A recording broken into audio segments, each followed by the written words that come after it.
पर जब महबूब इलाही को हम देखते हैं तो आपका मामला सबसे यकसा है। ये अजीब बात, जो चाहने वाले उनसे भी और जो बुग़्ज़ और इनात रखते उनसे भी, न चाहने वाले के बहुत करीब हुए न उलझने वालों से बहुत दूर हुए। कहाँ रहे? खानकाही में रहे। चाहने वालों के लिए खानका छोड़ के दरबार में नहीं गए और बुग़्ज़ और इनात वालों रखने वालों को खानका छोड़कर कहीं और गए नहीं। और जब इसकी नौबत आई तो कह दिया दिल्ली दूर है। जोर जबरदस्ती तो कर नहीं सकते भाई तुम हमारे साथ। पर रुकावटों पे रुकावटें, लालच के जरिए, इक़्तिदार के जरिए सारे हरबे अपनाए गए। महबूब इलाही खानकाह से बाहर निकल आए तो आपका रवैया, आपका मामला यकसा। क्यों? क्योंकि वो इस्लाह करने के लिए बैठे थे, नबी के दीन को, नबी के पैगाम मोहब्बत को हर दिल तक पहुंचाने के लिए बैठे थे।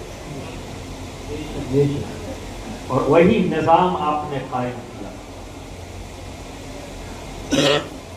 आज देखिए कि एक चीज को हम करामत कहकर महबूब इलाही की उन मेहनतों को, उस कारनामे को जाया करने की कोशिश करते हैं।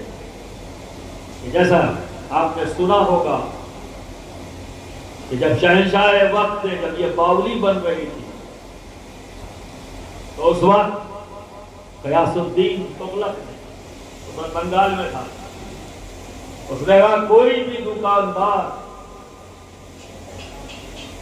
तेल न दे ताकि दिया रोशन ना हो, रात में काम ना हो सके।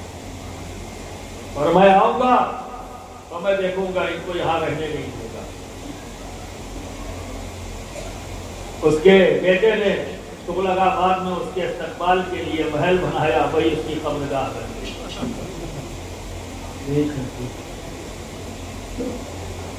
दिल्ली में कहत पड़ा, शहंशाह वक्त ने हाथ उठा दिया, हमारे बस का नहीं। इधर शहंशाह ने हाथ उठा दिया और महबूब इलाही का लंगर घर घर पहुंच गया। घर घर पहुंच गया। फिर हासिदीन ने जब करवट ली, दरबारियों ने, केतली से ज्यादा जो है ना, वो क्या बोलते हैं, चाय से ज्यादा केतली गर्म होती है, ये मुहावरा सुना होगा। तो ये चाटुकारों ने जब देखा ये, तो बादशाह के कानों में डाल रहे हैं, बादशाह तो आप हैं पर रियल बादशाही तो उनकी है। तो उसने ये कोशिश किया कि अनाज ना मिले, लंगर के लिए चीज ना मिले, ऑर्डर पास कर दिया। महबूब इलाही ने डबल कर दिया, डबल कर दिया। बेफिक्र है। क्यों? जब हजरत बाबा फरीद गंज शगर की बारगाह से नेमतें लेकर महबूब इलाही दिल्ली की तरफ रवा दवा हुए तो आपके पीर मुर्शिद ने फरमाया, मैं देख रहा हूं कि तेरे लंगर में 70 मन नमक इस्तेमाल। नारे तकबीर, नारे रिसालत, उर्से मुक़द्दस। महबूब इलाही चुप कर घबराते, रोक दिया है, रोक लो, आपने डबल कर दिया, खुराकी सबकी डबल कर दो। और आखिरकार बाबा साहब की जबान से निकला हुआ बोल सच्चाई के साथ सामने आया। अब आप सोचे, इसको हमने करामत बना दिया। और फिर सुभान अल्लाह, माशा अल्लाह। दोस्तों, मुसल्ले के नीचे से अनाज लंगर खाने में नहीं पहुंचाया महबूब इलाही। मुसल्ले को उठाकर पैसा नहीं पहुंचाया जो खुराकी डबल कर दो। खुराकी डबल भी हुई और ये बात सच है कि इतना मन नमक इस्तेमाल भी हो गया और किसी को पता भी नहीं लगा कि ये हुआ कैसे। ये कैसे हुआ? ये महबूब इलाही की तरबियत थी। इतनी शानदार तरबियत किया कि आपके तमाम मुरीदीन चाहने वालों ने अपनी जिम्मेदारी महसूस किया कि अब ये हालात हैं, तो सबने अपना हिस्सा खामोशी से ले लिया, किसी को किसी का पता ही नहीं। ये तरबियत है। फकत इसे करामत मत कह दो भाई, वरना इधर से हम ही नहीं जाएगा तो फिर तो हर वक्त ये तो कहा जा सकता भाई हम तो साहिब करामत नहीं, हम कैसे करें। तो आज भी ये हालात है, लेकिन क्यों नहीं हाथ बढ़ रहे हैं? क्योंकि आपकी तरबियत नहीं है। आपकी तरबियत नहीं हो सकी कि आपकी बहसियत मुस्लिम, बहसियत चिश्ती निजामी, आपकी जिम्मेदारियां क्या हैं, आपकी तरबियत ना हो सके। जरूरत है, जरूरत है। इसीलिए इल्म हासिल करना, कितनी बातें आ गई। कल अगर किसी ने किताब से पढ़ा लिखा नहीं तो बड़े आराम से कह दिया जाहिल है, जाहिल है। लेकिन दोस्त, सरकार दो आलम सल्लल्लाहु अलैहि वसल्लम से इल्म सहाबा ने कौन सी किताब पढ़कर हासिल की? कहां ब्लैक बोर्ड था? कौन सी क्लासरूम थी? तो नबी से सहाबा ने जो इल्म हासिल किया, देखकर और सुनकर। तो इल्म हासिल करने का ये भी एक तरीका है दोस्त, देखकर और सुनकर। देखने का अंदाज बदलो। देखने को तुम्हें भी मिलता है और तुम्हारे देखने का तरीका अलग है। सुनने को तो तुम्हें भी मिलता है। अगर साहिबे सज्जादा ने यह महफिल सजाई है तो इसमें दोनों तरीके इस्तेमाल किए इस महफिल में, देखो भी और सुनो भी। हमारा तरीका क्या है? तुम किस अंदाज में देखोगे, तुम किस अंदाज में सुनोगे, ये तुम्हारा मामला है। मैं तुम्हें सोचने के लिए मजबूर करना चाहता हूं कि देखो भी और सुनकर भी, देखकर भी और सुनकर भी। और सहाबा से ताबईन ने जो इल्म हासिल किया वो भी यही अंदाज है। फिर इसे लिखा गया आने वाली जनरेशन से। इसलिए मैं अक्सर कहता हूं, कभी भी किसी कलमा गो को जाहिल मत कहो। ये कह सकते हो कि अनपढ़ है, अनपढ़ कह सकते हो, पर जाहिल मत कहना। क्यों? हाँ, ये कह सकता हूं कि आइंस्टीन पढ़ा लिखा था पर जाहिल था। न्यूटन पढ़ा लिखा था पर जाहिल था। जो अपने खालिक के बारे में ना जान पाए, हर को कहां से कहूं उसको। पर जिसने ला इलाहा इल्लल्लाह मुहम्मदुर रसूलुल्लाह दिल से यकीन जाना और ज़बान से इकरार कर लिया, वो जाहिल नहीं हो सकता। हाँ, अनपढ़ हो सकता, लेकिन बहुत से पढ़े लिखे, बहुत से पढ़े लिखे जाहिल हो सकते। बरादरान मिल्लत इस्लामिया, जब हम महबूब इलाही की जिंदगी को देखते हैं तो ये तालीमात हमें मिलती है। ये लंगर खाने में खीर बड़ी बड़ा मशहूर वाकया है, देखकर और सुनकर। पढ़कर भी लोगों ने बयान किया, हम तो पढ़कर बयान कर रहे हैं, लेकिन जिसने ये वाकया बयान किया वो तो देखकर और सुनकर। बरादरान मिल्लत इस्लामिया, महबूब इलाही जब बैठते थे तो इस तरह से हाथ रखकर बैठ गए और काफी देर तक आंखें बंद है और बैठे थे। और ये भी रिवायत है कि आपकी चौकी कभी सीधी नहीं होती। बैठ गए। उसी वक्त में लंगर खाने में कहीं से खीर आई, पेश की गई। आपने आंख खोली, फरमाया मेरा एक दोस्त है यमुना के पास, जाओ उसको ये खीर दो। बरसात का मौसम है, यमुना उफान पर है। देने वाले को जब दिया मुरीद है, खादिम है। परेशान हुआ कि जमुना कैसे पार करूंगा। रात की परेशानी देखकर महबूब इलाही बोला क्या बात है? कहा हुजूर जमुना उफान पे है। अच्छा तो जाओ जमुना से कहना मुझे उसने भेजा है, रास्ता दे, मुझे उसने भेजा है जो कभी सोया ही नहीं, तो कभी सोया ही नहीं। चला गया यमुना से कहा है यमुना जगह दे, रास्ता दे, मुझे उसने भेजा है जो कभी सोया ही नहीं। यमुना बढ़ गई, आराम से निकल गए। अब उस तरफ पहुंचे झोपड़ी में, आपके दोस्त जो वहां याद इलाही में बैठे हुए हैं, इल्लल्लाह की ज़र्ब लगा रहे हैं, वहां पहुंचे, सलाम पेश किया, महबूब इलाही की जानिब से वो तोहफा पेश किया कि हमारे पीर व मुर्शिद ने आपकी बारगाह ये तोहफा भेजा है। कटोरे में खीर थी, दे दिया, बिस्मिल्लाह करके ले लिया और खाना शुरू। पूरी खीर कटोरा पर खा लिया और खूब चाट लिया, एकदम प्याले को उस हालत में वापस किया जैसे इसमें पहले कोई चीज थी ही नहीं, एकदम साफ।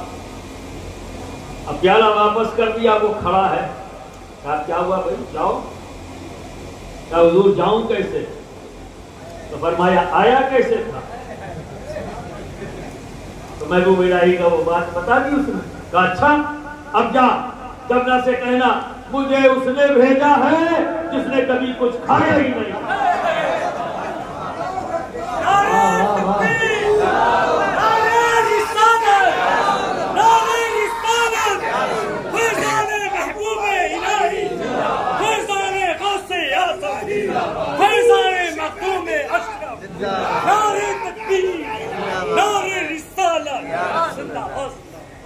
नारों की तादाद थोड़ा कम कर दो, 70-75 साल से यही एक काम कर रहे हैं, नारे ही लगा रहे।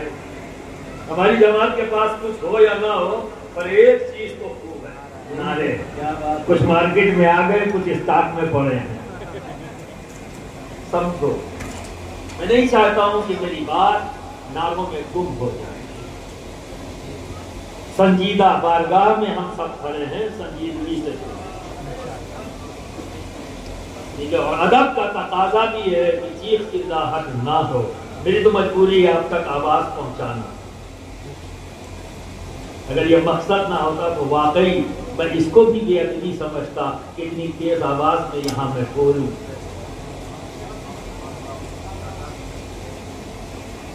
तो जिस जोश में होश नहीं होता वो जोश नुकसानदेह होता है। तो जोश और होश का बैलेंस बराबर रखो। पसंद आए बात तो सुभान अल्लाह काफी है, सत्तर से किया। अब आप देखिए वहां भी वो कासिद, वो खादिम, वो मुरीद परेशान नहीं है।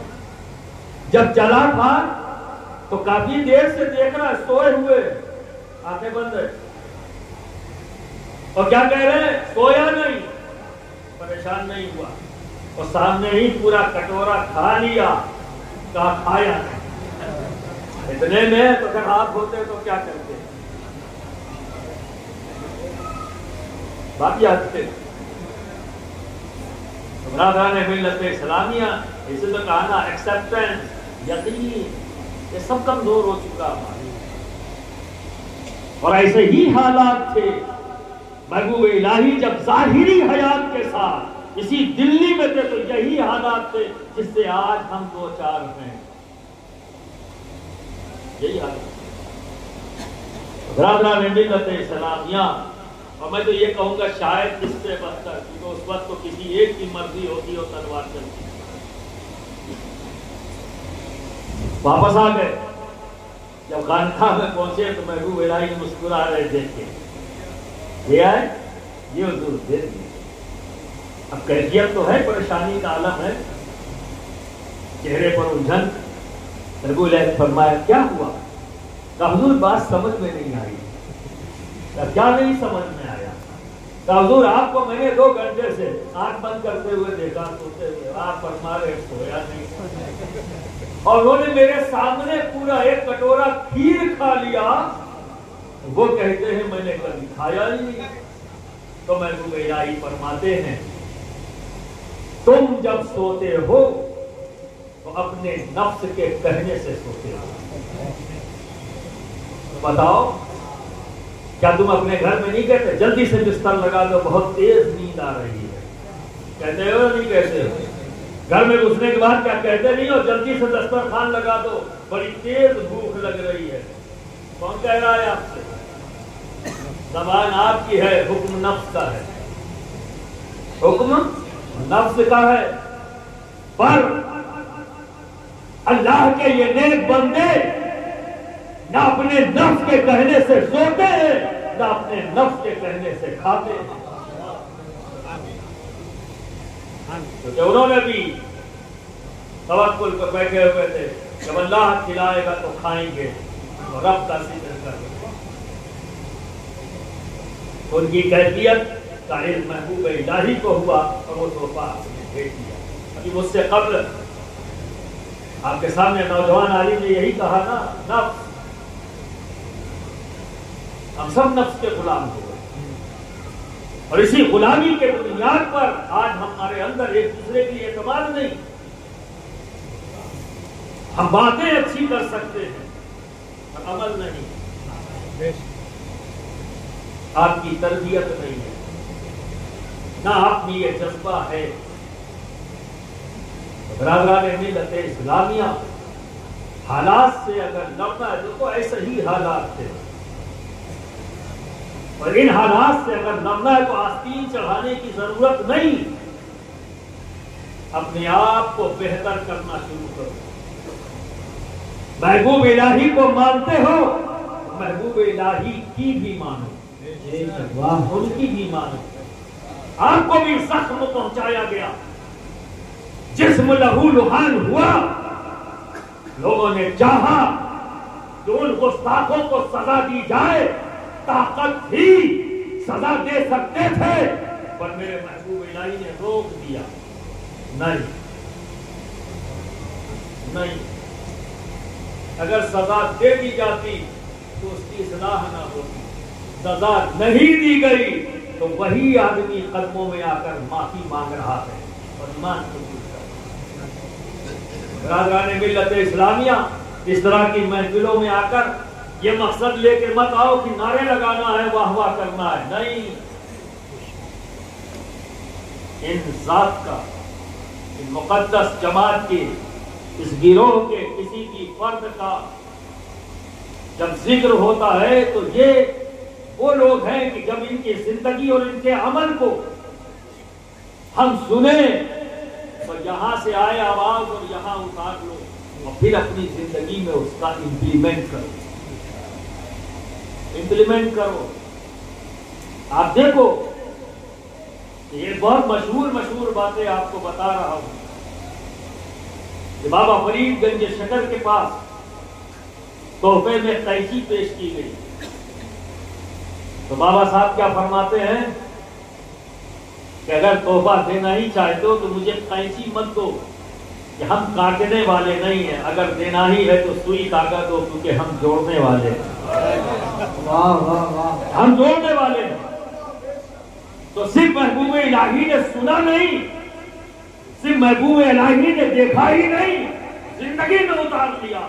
और जब उनके देखने वाले, उनको सुनने वाले उनके सामने हैं तो अमली तौर पर भी अपनी जिंदगी में इंप्लीमेंट किया और वही चीज सामने बताया। क्या कहा? ऐ बच्चों, ऐ मेरे चाहने वालों, जब तुम्हारे रास्ते में कोई कांटे बिछाए तो तुम कांटे मत बिछाना, तुम कांटे उठाने वाले बनना, ना कि कांटे बिछाने वाले बनना। अगर तुम भी कांटे बिछाओगे तो लोग कहां चले? आज अगर नफरतों का बाजार गर्म किया जा रहा है तो इस नफरत का जवाब अगर हम नफरत से देंगे तो नफरत खत्म नहीं होगी। महबूब इलाही के फार्मूले को इख्तियार करना पड़ेगा। हर नफरत का जवाब मोहब्बत है। नफरत को नफरत से खत्म नहीं किया जा सकता। नफरत को अगर खत्म किया जा सकता है तो वो है सिर्फ और सिर्फ मोहब्बत, मोहब्बत, मोहब्बत। यही वो जज्बा है कि जब इसका गलबा ज़ात पर होता है तो सारे एहसासात खत्म हो जाते हैं। अगर बाकी बचता है तो सिर्फ मोहब्बत, सिर्फ मोहब्बत, सिर्फ मोहब्बत। दोस्तों, महबूब इलाही के साथ अपनों ने भी, चाहने वालों ने भी जुल्म किया है, लेकिन न किसी को बददुआ दी, न किसी के लिए बुरा चाहा। इसी दिल्ली के अंदर महबूब इलाही को फौरन मकान खाली करने की धमकी। इसी दिल्ली में एक कमरा है और हज़रत अमीर खुसरो के जरिए वो कमरा मिला था। उनके कोई रिश्तेदार जानने वाले, वो बड़े कॉन्फिडेंट थे कि भाई यहाँ मेरा पीर जो है बड़े सुकून और आराम से रहेगा। लेकिन हुकूमत का जोर, तो हुकूमत तो अपना काम करेगी, इक़्तिदार की खातिर किसी को भी अपने को इस्तेमाल कर लेगी। इस्तेमाल हुआ वो शख्स जिसके मकान के कमरे में थे, तो उसे पानी दे, फौरन खाली करिए। महबूब इलाही को परेशानी मकान खाली करने में नहीं है, परेशानी ये है कि मैं अपनी किताबों को कैसे यहाँ से मुंतकिल करूँ और कहाँ करूँ। ये वाकया एक और गोशा खोल देता है महबूब इलाही की जात की तरफ कि वो कैसे इल्म दोस्त थे। वो फूंक फांक करने वाले बाबा का नाम नहीं है महबूब इलाही, नाम उनका सैयद मोहम्मद है। जानते हो, नाम उनका सैयद मोहम्मद है। दीन के निजाम है, इसलिए उन्हें निजामुद्दीन का वही नाम बन गया, वही उनकी पहचान बन गई। किस मुल्क में उस वक्त जो पुरपतन दौर था, उसमें आपने एक निजाम कायम किया, दीन का निजाम, ऐसा परफेक्ट निजाम कि ईस्ट वेस्ट साउथ नॉर्थ हर तरफ निजामुद्दीन का निजाम चल रहा है। परफेक्ट पर्सनालिटीज तैयार की, जहन साजी की। आज जो हम कमरे में डिस्कशन कर रहे थे, नाम बदल जाता है। कभी हम कहते हैं मजलिस मुशावरत, आज के दौर की इस्तिलाह में हम थिंक टैंक भी कह सकते हैं आज के दौर की इस्तिलाह में। पर उस दौर की इस्तिलाह में अगर कहा जाए तो ऐसे खुलफा तैयार किया जाए जो एक बैठ जाए तो पूरा निजाम संभाल। ये काम किया है महबूब इलाही, एक साथ अपनी खानकाह से दीन का निजाम हिंद के हर जमीन के टुकड़े पर कायम करने के लिए आपने भेज दिया। और आज भी उस निजामुद्दीन के निजाम की नुमाइंदगी हो रही है, सिलसिला बंद नहीं हुआ। इसी निजामुद्दीन की कायम करदा निजाम हज़रत नसीरुद्दीन चिराग दहलवी से लेकर बंदा नवाज गेसू दराज तकन पहुंचे। इसी खानकाह से निजाम लेकर हजरत बुरहानुद्दीन गरीब हैदराबाद की तरफ जो दरवाजा है बुरहानपुर तकन का, वहां पहुंच गए। इराक के भाई हजरत जरजनी बख्श पहुंचे। फिर इसी निजामुद्दीन औलिया के दर से निजाम लेकर सिराज-ए आईने हिंद बंगाल पहुंचे और बंगाल से वही निजाम लेकर मखदूम सुल्तान सैयद अशरफ जहांगीर समनानी की छौछा पहुंचे। और फिर उसकी छौछा से 3 बार इस पूरी दुनिया का 10 और 32 साल पूरी दुनिया का राउंड लगाकर इसी महबूब इलाही के कायम करदा निजाम पूरी दुनिया में फैला। जरूरत इस बात की है, क्या करेंगे हम बातें कर कर, क्या करेंगे हम डिस्कशन करके। हमें ये निजाम इख्तियार करना पड़ेगा।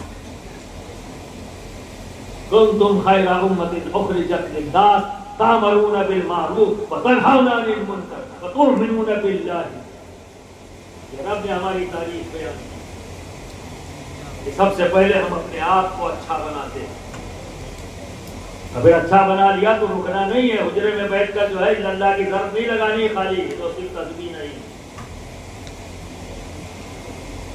रियल लाइफ जीना है, अवाम के दरमियान जीना है। क्योंकि अवाम के दरमियान जिएंगे तभी उनकी प्रॉब्लम्स को हम हल करेंगे, तभी हम उनकी इस्लाह कर सकते हैं। बोलकर बहुत आसान है, ये हो गया, वो हो गया, वो हो गया। इसीलिए इन सूफियाए कराम का, महबूब इलाही के गिरोह का तरीका क्या है? शराबी महफिल में बैठा है, पर ये नहीं कहते ए शराबी तुम शराब मत पियो, शराब हराम है, इसके ये नुकसानात है। नहीं नहीं, शराब के नुकसानात बयान कर दिए, हिकायत बयान कर दी। शराबी बैठा सुन रहा है और सोच रहा है कि जो कुछ भी बयान किया गया है, कहीं मेरे घर में भी तो ऐसा नहीं हो रहा है। एहसास बेदार किया जा रहा है, जिद्दी नहीं बनाया जा रहा है, जिद्दी नहीं बना रहे। आज जिद तो बड़ी अलग बात है, लात मार के जहन्नम में डालने की कोशिश करी जा रही। तू यही जाएगा तो ले लात मार दूंगी, तेरे वापस आने की जरूरत नहीं। इसीलिए मेरे जिद्द करीब सभी गौसे आज़म सैयद शाह अली हुसैन आला हज़रत शफीक या फरमाते कि सब अच्छे अच्छे आप ले लो, जितने बुरे बुरे हैं मुझे दे दो। वाह वाह वाह, अच्छे अच्छे आप ले लो, बुरे बुरे मुझे दे दो। यही है सूफियाए कराम का अंदाज। अच्छे अच्छे तो अपने आप में अच्छे ही है, इन बुरों को कौन देखेगा, इन्हें कौन संभालेगा, इनकी कौन इस्लाह करेगा। और बेशक बेशक रॉ मटीरियल इनकी बारगाह में आते और कुंदन बन कर जाते, कुंदन बन कर जाते। तो बरादरान मिल्लत इस्लामिया, फिर मैं आपसे कहूँगा, महबूब इलाही को मानते हो, महबूब इलाही की भी मानो, महबूब इलाही की भी मानो। उन्होंने अपने पीर को भी माना और पीर की भी माना। और हजरत बाबा फरीदगंज शकर ने अपने पीर को भी माना, पीर की भी माना। और हजरत कुतुबुद्दीन बख्तियार काकी ने गरीब नवाज को भी माना और गरीब नवाज की भी माना। इसीलिए गरीब नवाज की इस पैगाम को पूरे सिलसिले चिश्त अहले बहिश्त आज भी उस पैगाम को दुनिया तक पहुंचा रही है कि नफरत किसी से नहीं, मोहब्बत सबके लिए है, मोहब्बत सबके लिए है। जब जमीन पर भी थे तब भी इसी अंदाज में जिंदगी गुजारी, आज जमीन में भी है तब भी ये ऐलान जारी है, नफरत किसी से नहीं, मोहब्बत सबके लिए, नफरत किसी से नहीं, मोहब्बत सबके लिए। वाखिर दावाना अल्हम्दुलिल्लाह।